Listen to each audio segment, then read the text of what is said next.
Good evening. My name is Dutch Hedrick and I'm of Rube's Good Brain Coffee. We're in Kitchell, North Carolina. And I just wanted to talk about a Roast magazine article that came out a couple of months ago, I think now. It's called Baked Beans. And in the article, they discussed, well, what makes coffee taste baked out to begin with.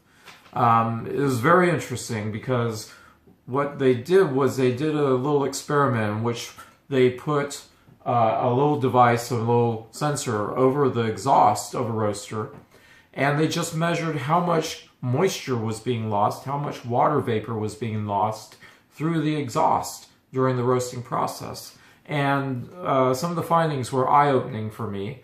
Although I've read Scott Rayo's book about roasting coffee, it's the Coffee Roaster's Companion. That's what it's called.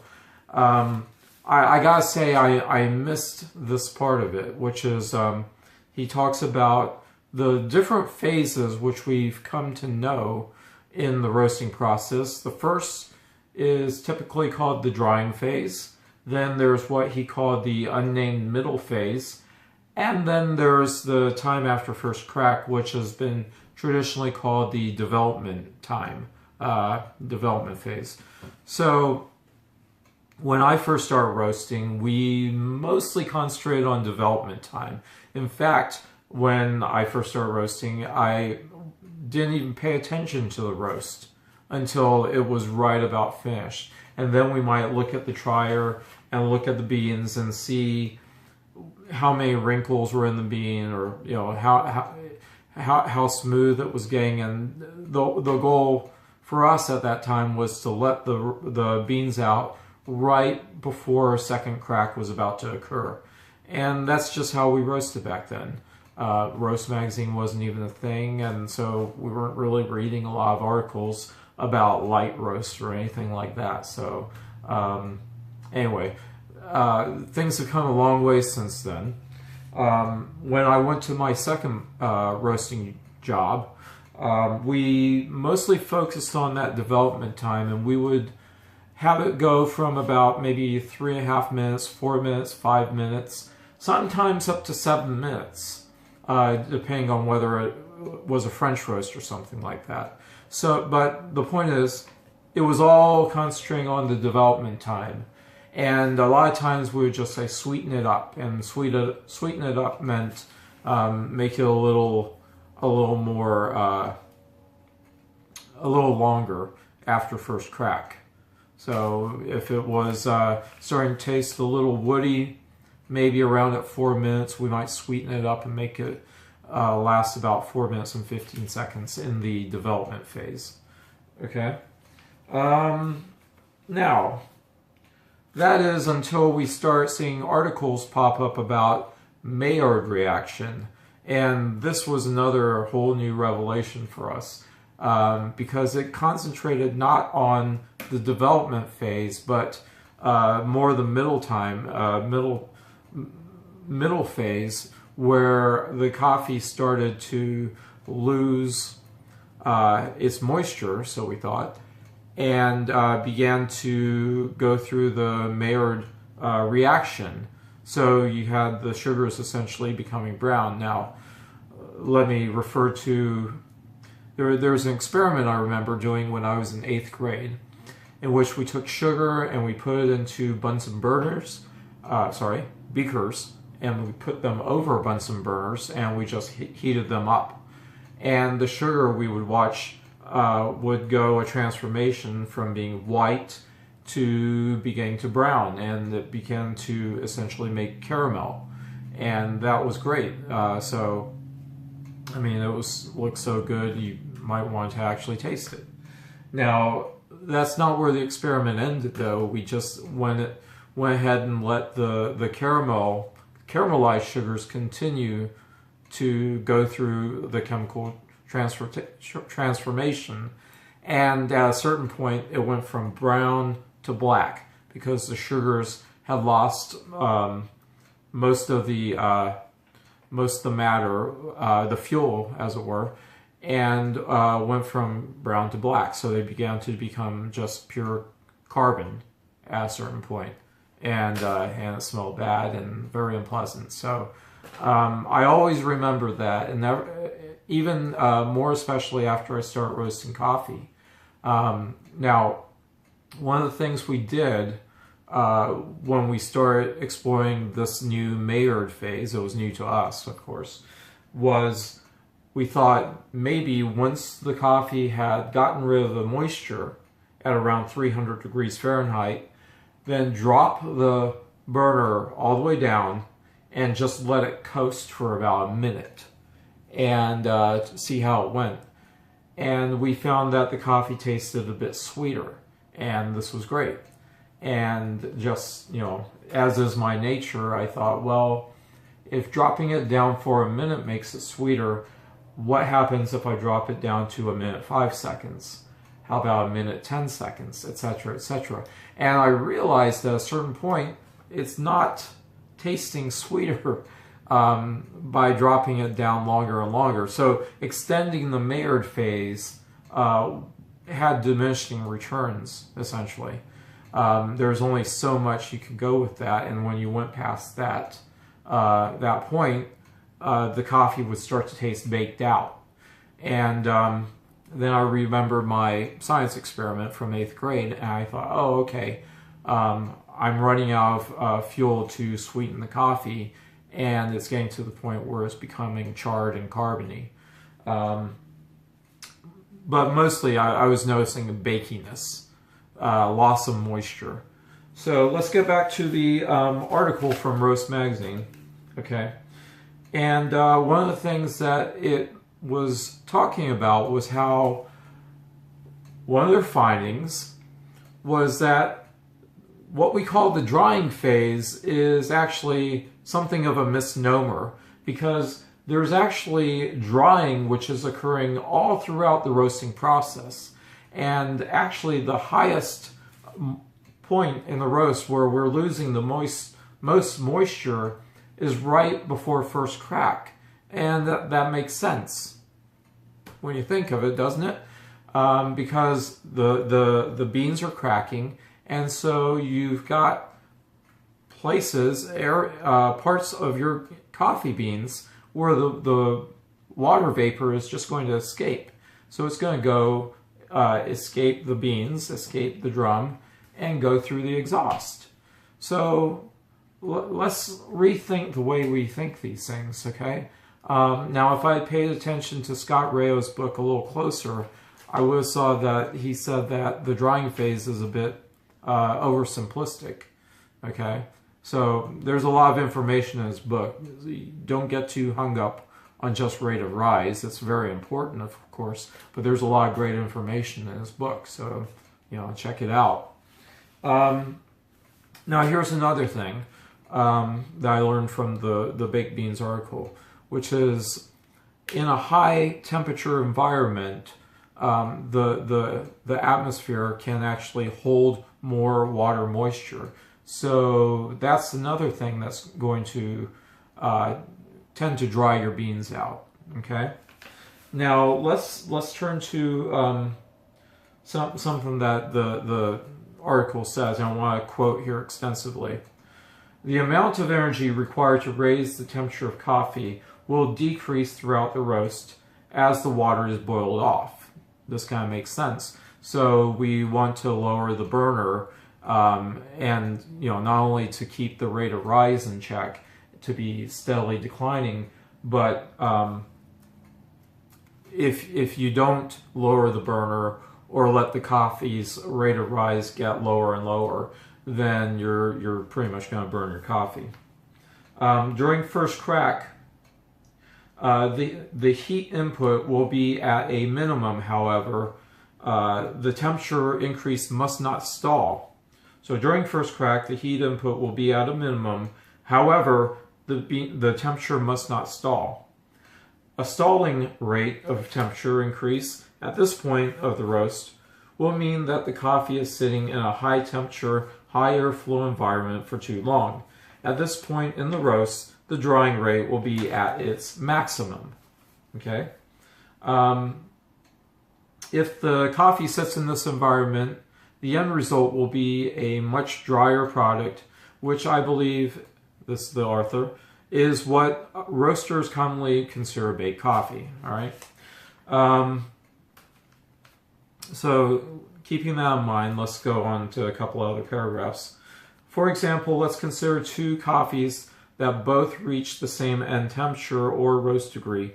The first roast has a decelerating rate of rise. The second roast's rate of rise crashes following first crack, meaning the rate of rise suddenly hits zero or very close to it. The first coffee will reach its end temperature faster because it's increasing in temperature, albeit more slowly than before. Therefore, it's spending less time at high temperature and high airflow than the second roast. Think of the first roast as a car traveling toward a stop sign, and the driver eases off the accelerator and the car starts slowing down. Now imagine the second roast as a car with a panicky driver who slams on the brakes. The second car is still moving, but much more slowly than the first car. It's going to take a lot longer to reach the stop sign than the first car, if it gets there at all. Similarly, the second roast will sit in the drum longer before reaching its end goal temperature. It will spend more time drying, likely resulting in coffee that would be considered baked, flat, lifeless, or dull. Okay. Now, the reason why I read all that just now is because I wanted to call attention to this idea that having an end temperature in mind is what you want to do to finish out your coffee. Now, I just want to explore that a little more. Is it true that your goal should be an end temperature, or should the goal be certain characteristics in your coffee that you're noticing, which are sensory cues that should tell you to let the coffee out of the roaster? Okay, so let me put it this way. Your bean temperature here is going to be measuring the temperature of the coffee, or it's actually the temperature of the bean probe specifically, but theoretically it's a proxy for what the coffee temperature is. Now, we know that the heat in the roaster is transforming the coffee. Okay, so here's my point.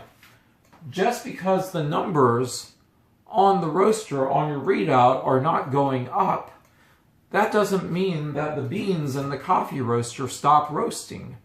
Okay, you may notice that your rate of rise has stalled out, but the coffee is still hot, you still have airflow going, and you have a high temperature environment which is going to absorb a lot of water vapor. Okay, you got where I'm going? So here's what I'm saying.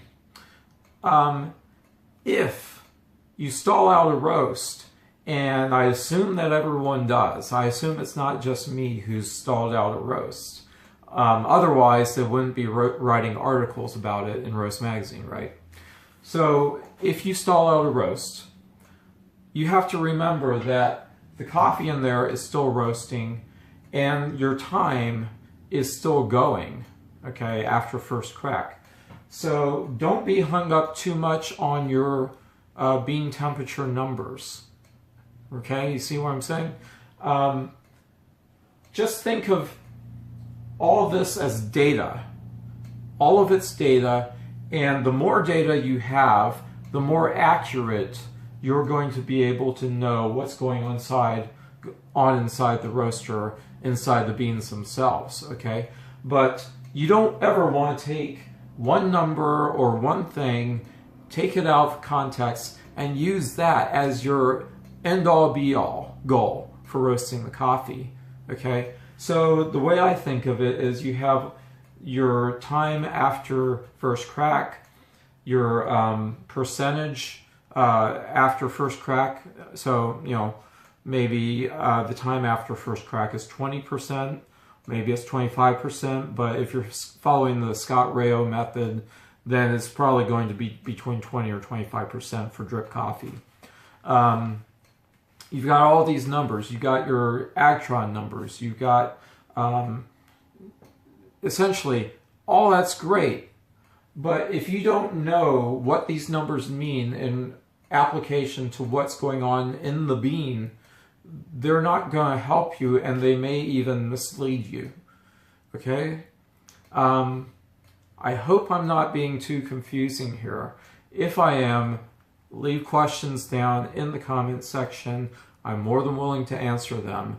Coffee and roasting is complicated, and it becomes even more complicated if you try to simplify it, if you try to make it easy. Okay? Now, I'm sure that I could go on for many, many more minutes, but I think this is a good place to stop. And hopefully, I'm